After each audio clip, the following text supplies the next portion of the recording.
Welcome to Lollytasking with ADHD. I am your host, Dr. Lolliday, a multi-passionate mom of three, a physician, and an ADHD life coach because, like most of you amazing women listening, I have ADHD. Join me as we chat about how ADHD affects our lives and learn strategies to help us all thrive, not just survive, with ADHD so we can live the life we want while accomplishing all our goals.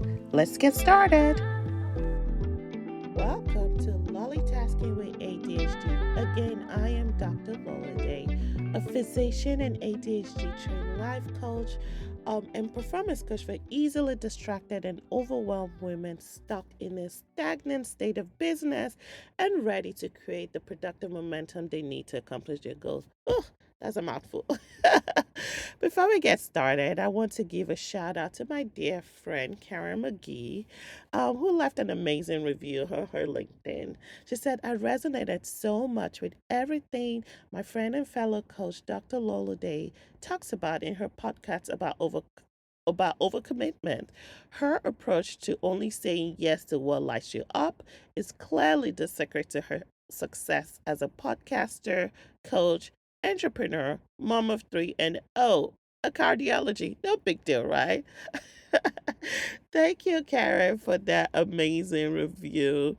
If you love this podcast, I encourage you to leave a message, leave a review, share with your friends, contact us, just all around, okay? So, that way more people can learn about this amazing podcast that we have. And for those of you that are just joining us in this community, welcome. This is Lolly Tasking with ADHD. So, last week I talked about marriage and ADHD, and I had a couple of people like send me a message and say, "Oh my gosh, that was such an amazing podcast, but why would anybody want to marry someone with ADHD if they know they have ADHD?" And I was like, did you listen to that podcast? Um, because what I was trying to highlight is that if your ADHD is not under control, these are the things that could be affecting your marriage without you even knowing about it.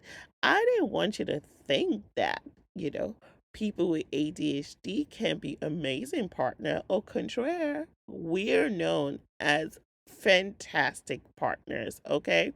So I thought, you know, it's so easy to focus on the negativity of ADHD, but I am going to do a countdown on why having a spouse with ADHD is what you need to be going for, okay?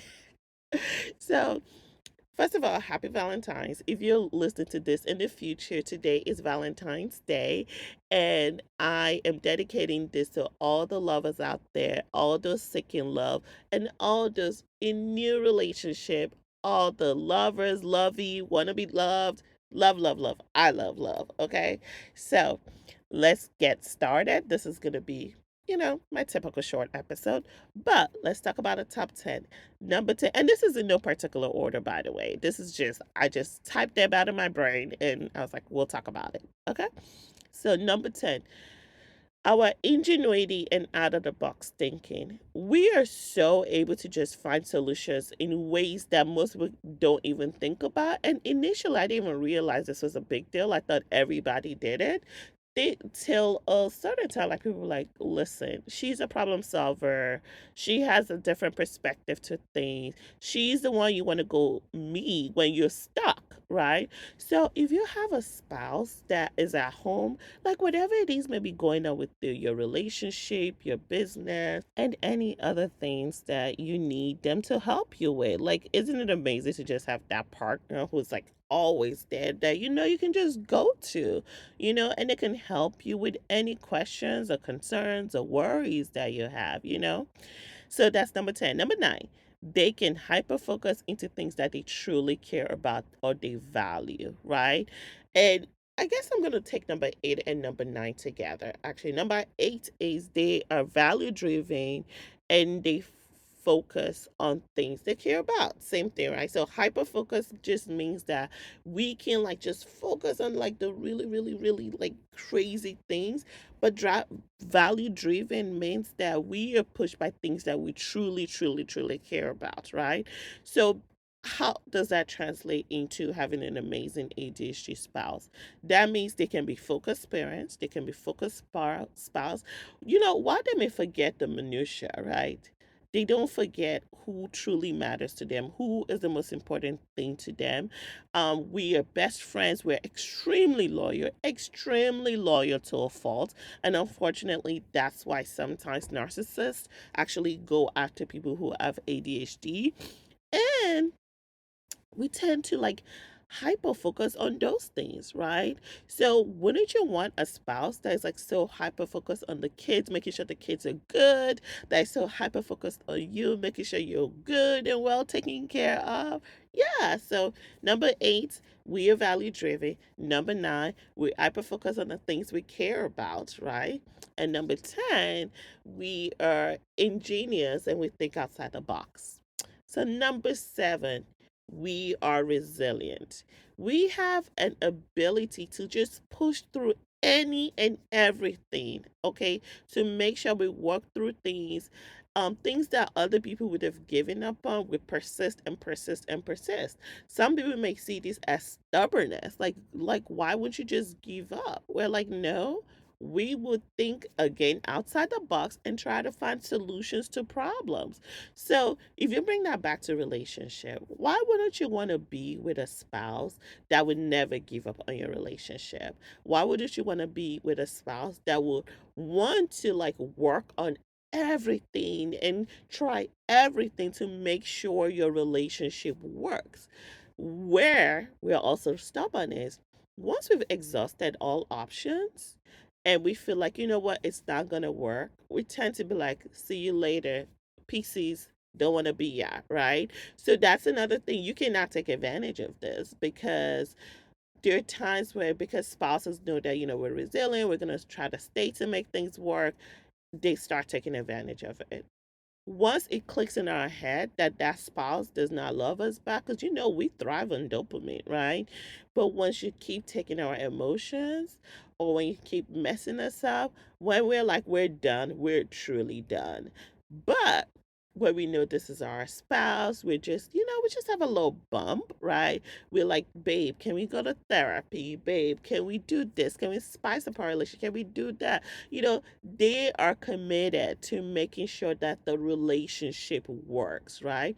So, knowing that you're going in a relationship with someone who has ADHD, who's resilient, and would do everything in their power to make your relationship work, wouldn't you want to have that? Heck yeah. So, that's number 6. Number 7, excuse me. Number 6, we are fun to be around. We have a bubbly personality. Not all of us, but majority of us do. When So here's the thing though. We may not be fun around people we don't know. Sometimes we can even be awkward, right? But when it's people we love, we care about, and we know and we trust, we are very, very fun to be around. We tend to be funny. We like to brighten up your day. A lot of us have bubbly personalities. We're full of surprises. And a lot of us have great sense of humor, right? Like who wouldn't want to laugh? Um and a lot of people say it's like because we failed so much, like we try to just make things happier. And we know that when we're happy, we feel good. We have higher dopamines in our synapse. So we're like always trying to find that way to have fun, right? And it goes into the same thing on conversation. We tend to have engaging conversation, right? If it's a conversation we truly care about, right? So when it goes back to conversation now, if you're a talker, be mindful that your ADHD spouse may not be listening to you. So when you have an ADHD spouse and you want to engage in conversation, make sure it's a ping pong conversation. What does that mean? So I tell my clients like ping pong conversation is you talk, I talk, you talk, I talk, you talk, I talk. But if you're the kind of person that just likes to hear yourself talk, they're probably not listening to you. But at least you know now, right? And you can make sure you're having a ping pong conversation. So, number 5, we are generous. We are generous and have a strong desire to help people.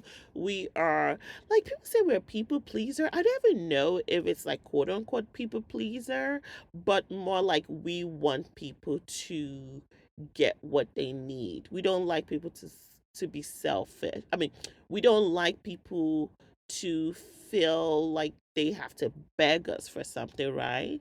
Um, if something is going wrong and people need help, if we can help, our answer is always why not? Why shouldn't I help this person?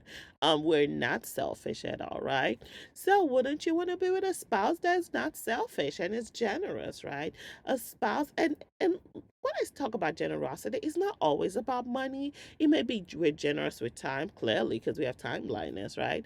We're generous with our feelings. We can, if for example we feel like someone is in trouble, we go ahead and help them out. Okay, which brings me to number four. We are we're very protective, and we're social justice warrior, and we have this very strong sense of fairness and want to make the world a better place. So if you look at a lot of these activists, a lot of people who are just sometimes for example during this whole Black Lives Matter thing that's been going on, I've had a sense of like, oh my gosh, what do I need to do, right? We just want to change the world. We want everybody to get along. We want people to love each other, care for each other. So because we want that, we are always pushed to do things, right? So if you have a spouse with ADHD, one thing that can make them happy and make you guys work together is maybe you guys have once a month you go volunteer at Habitat for Humanity. I don't know. I just threw something out there, right? And that will make them happy. That will make you happy because one, you guys are connecting together, and two, they are helping change the world a better place, right? So in that case, they're generous with their time with you. Um, they're generous also besides like making the world a better place, which is number four. They're generous with their feelings, right? So whatever it is they're feeling, they share with you, and it's always great to share back with them because they're able to understand it as well. Which brings me to number three, we are very empathetic, okay? And we're able to not only just like feel you, which is what empathy is, but we're able to look through your lens and put ourselves in your shoes. We're very compassionate and always willing to like just make sure that you understand that we're there for you. And sometimes we may even want to take over your problem, which is where sometimes we have to like pull back, right?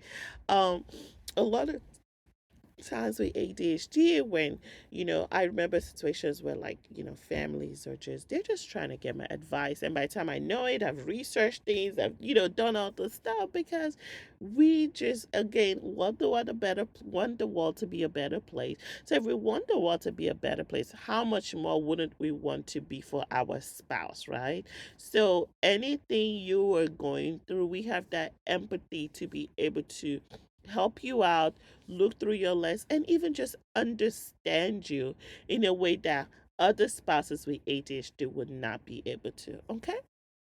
Number three, we are impulsive. You could call it impulsive, we could call it risk taker, you could call it spontaneous. That's what I want to stick to. Which means we are very spontaneous, and which is amazing. Who the hell likes boring? Excuse my French. Sorry, I'm cursing. Who likes boring, right? Nobody likes boring. If you feel like, you if you feel like you have like, let's say you have a date, right? You should be assured that our date is not going to be your typical we go to a movie, no, we're going to think outside the box, again, ingenuity, right? And come up with like something fun, something spontaneous. We're also the ones that will be like, I'm feeling like driving across country. You want to drive across country with me, right? So, of course, we're full of surprises because we don't overthink anything. We do what we feel, right? And which is that you would not have a boring relationship, but you always have an adventurous relationship. So, if you're going for an adventurous relationship, date us. Number one, and certainly not the least, we love love. And we love hard, okay? Love is our superpower. Anything that makes us happy, anything that makes us connect, we are super affectionate. When we're with you, it's all about you. Okay. And when you love us back, oh my gosh, that dopamine makes us do all of the above I've talked about. Um, and as much as you love us for us, and you love the great things about us, it's easier for us actually to work on the things, that the minutiae things that maybe are not so great about us, because all those things I've listed above can also be seen negatively in certain places. But I always say spouses and parents or people who love people who have ADHD have to find ways to tap into that positivity of it. That way we can continue being positive. So, again, let's talk about the countdown. Yeah, yeah. So, number 10, ingenuity and out of the box thinking. Number 9, we tend to hyperfocus on the things we truly care about. Number 8, we are value driven, so why not create a value system for your family that would work for you? Number 7, we're resilient and we'll work through anything so we can accomplish it. Number 6, we are fun to be around and have a bubbly personality. Number 5, we're straight up generous and always have a desire to help people. Number 4, we are protective and social justice warrior. We believe in fairness. Fair is fair, okay? Number 3, we are empathetic and able to look through the lens of others and put them in our own shoe. Number 2, we are impulsive, but more spontaneous than impulsive. Impulsive in a good way, and we're great risk takers and can have so many different adventures that your non ADHD partners cannot.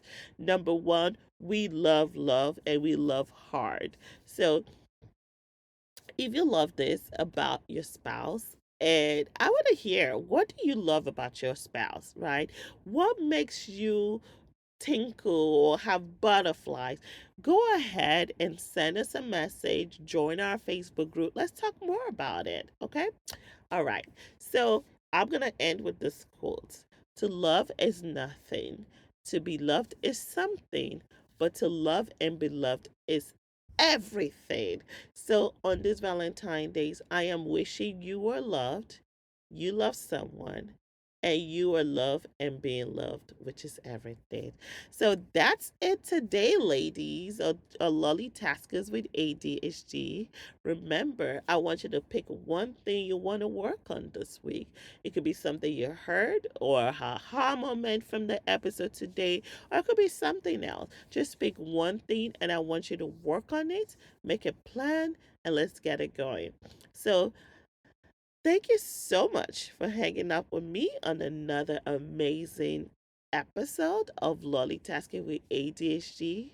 Remember, don't be a stranger. If you have any questions or want to talk to me extensively about anything, join our Facebook group to continue the conversation about loving your ADHD or loving your partner with your ADHD. And you can also contact me on hello@lollytasker.com and at IG at lollytasker. And don't forget to leave a review. Okay, I want to hear more. I want to hear more how amazing you think this podcast is. That way I can provide more value for you. So till next time, remember, you can do it too. With some planning, a little bit of balance, and a dash of determination. This is Lolly Tasking with ADHD. Thanks for hanging out with us on another episode of Lolly Tasking with ADHD. If you like what you've heard today, I would love for you to click the subscribe button, rate, and leave a great review, in addition to sharing with your friends. Your review allows visibility and also allows other amazing women to find this podcast. Also, if you have any questions or topics you would like for us to discuss, please contact me via direct message on Instagram at lollytasker or email us at hello@lollytasking.com. Till next time, this is Lolly Tasking with ADHD.